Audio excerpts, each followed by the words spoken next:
Hi friend, आज हम लोग बात करने वाले हैं सनरेक्स ऑयल आईपीओ के बारे में। ये एक एसएमई कैटेगरी का आईपीओ है। सबसे पहले हम लोग बात करने वाले हैं कि ये जो कंपनी है वो करती क्या है, कंपनी का फाइनेंशियल कैसा है। उसके बाद इसके आईपीओ के डिटेल्स पे चल के देखने वाले हैं कि इस आईपीओ में आप कब से कब तक अप्लाई कर सकते हो। इसका जो जीएमपी जो ग्रे मार्केट प्रीमियम है वो कितने का चल रहा है। इस आईपीओ में आपको कितने % का लिस्टिंग गेन मिलने वाली है। सबसे पहले हम लोग बात करते हैं कि ये जो कंपनी है वो करती क्या है। कंपनी का एस्टैब्लिश 2010 में हुआ है। ये एक premium industrial and automotive lubricant grease speciality formulation company है जो प्रोडक्शन एंड होलसेल डिस्ट्रीब्यूट करती है।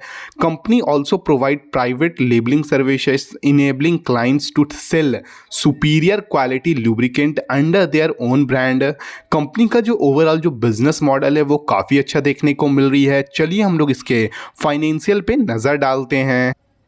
जैसे कि आप देख सकते हैं हम लोग कंपनी के फाइनेंशियल पे आ चुके हैं। कंपनी अपने प्रीवियस 3 ईयर का डेटा आपको प्रेजेंट करता हुआ देखने को मिल रही है। 31 मार्च 2023 का डेटा, 31 मार्च 2024 का डेटा और 31 मार्च 2025 का डेटा आपको प्रेजेंट करता हुआ देखने को मिल रही है।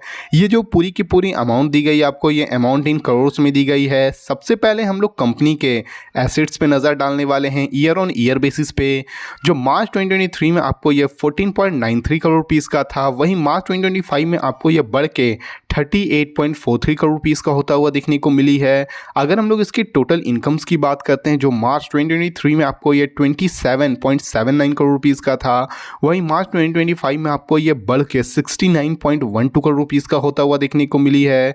अगर हम लोग इसके प्रॉफिट आफ्टर टैक्स की बात करते हैं, जो मार्च 2023 में आपको ये 0.40 करोड़ रुपीस का था, वही मार्च 2025 में आपको ये बढ़ के 5.44 करोड़ रुपीस का होता हुआ देखने को मिली है। अगर हम लोग इसके इबिटा मार्जिन की बात करते हैं, तो मार्च 2023 में आपको ये 1.99 करोड़ रुपीस का था, वही मार्च 2025 में आपको ये बढ़ के 9.19 करोड़ रुपीस का होता हुआ देखने को मिल रही है।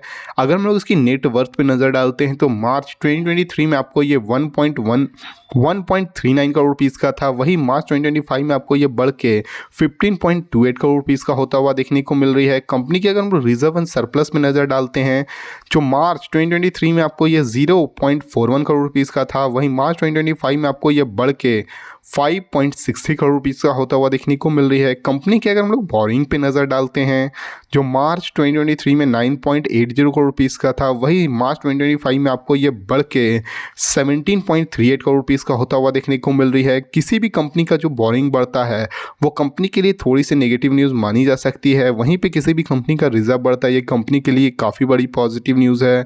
कंपनी का आपको नेटवर्थ भी बढ़ता हुआ देखने को मिल रहा है, कंपनी का आपको इबिटा भी बढ़ता हुआ देखने को मिल रहा है। किसी भी कंपनी का जो प्रॉफिट बढ़ता है ये अगेन कंपनी के लिए काफ़ी बड़ी पॉजिटिव न्यूज़ मानी जाती है। कंपनी का इनकम्स भी आपको बढ़ता हुआ देखने को मिल रहा है, कंपनी का एसेट्स भी आपको बढ़ता हुआ देखने को मिल रही है। कंपनी का ओवरऑल जो फाइनेंशियल है वो काफ़ी अच्छा देखने को मिल रही है। चलिए हम लोग इसके आईपीओ के डिटेल्स पे चल के नज़र डालते हैं कि इस आईपीओ में आप कब से कब तक अप्लाई कर सकते हो। आईपीओ की अगर हम लोग ओपनिंग डेट की बात करते हैं, तो ये आईपीओ आपको 22 दिसंबर से ओपन होता हुआ देखने को मिल जाएगा। 24 दिसंबर को ये आईपीओ क्लोज होता हुआ देखने को मिल जाएगा। आईपीओ को जो इशू प्राइस है वो आपको 81 रुपीज़ से 86 रुपीज़ पर शेयर्स का देखने को मिलेगी। आईपीओ को जो लिस्टिंग है वो आपको एनएसई एसएमई में होता हुआ देखने को मिलेगी। अगर हम लोग इस इशू टाइप पे नज़र डालते हैं, तो पूरी की पूरी आपको बुक बिल्डिंग इशू देखने को मिल रही है। आईपीओ टोटल इशू साइज जो है आपको 32.25 करोड़ रुपीस का है। रिजर्व फॉर मार्केट यूज़ के लिए बताएं तो आपको 1.62 करोड़ रुपीस का देखने को मिल रहा है। नेट इशू साइज जो है आपको 30.63 करोड़ रुपीस का देखने को मिल रही है, जो कि पूरी की पूरी आपको फ्रेश इशू है। आईपीओ का जो फेस वैल्यू है वो आपको 10 रुपीज़ पर इक्विटी शेयर्स का देखने को मिल रहा है। आईपीओ आने से पहले जो प्रोमोटर के पास होल्डिंग है वो आपको 100% के देखने को मिल रही है।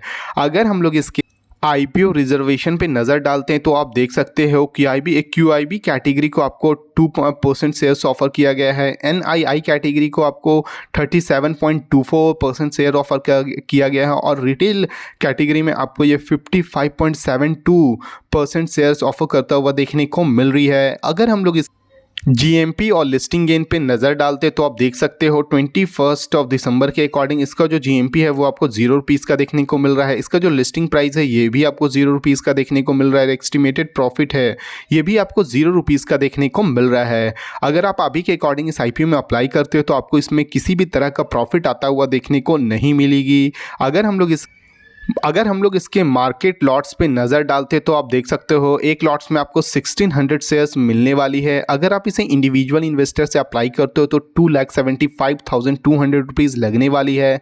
अगर आप इसे मिनिमम एचएनआई लॉट्स अप्लाई करते हो तो आप 3 लॉट्स तक अप्लाई कर सकते हो जिसमें आपको 4800 शेयर्स मिलने वाले हैं। अगर हम लोग इसके अलॉटमेंट डेट पे नज़र डालते हैं तो इसमें आपको 26 दिसंबर को अलॉटमेंट आता हुआ देखने को मिल जाएगी, 29 दिसंबर को रिफंड आता हुआ देखने को मिल जाएगी और सेम डेट को आपको credit of shares to demat भी होता हुआ देखने को मिल जाएगी।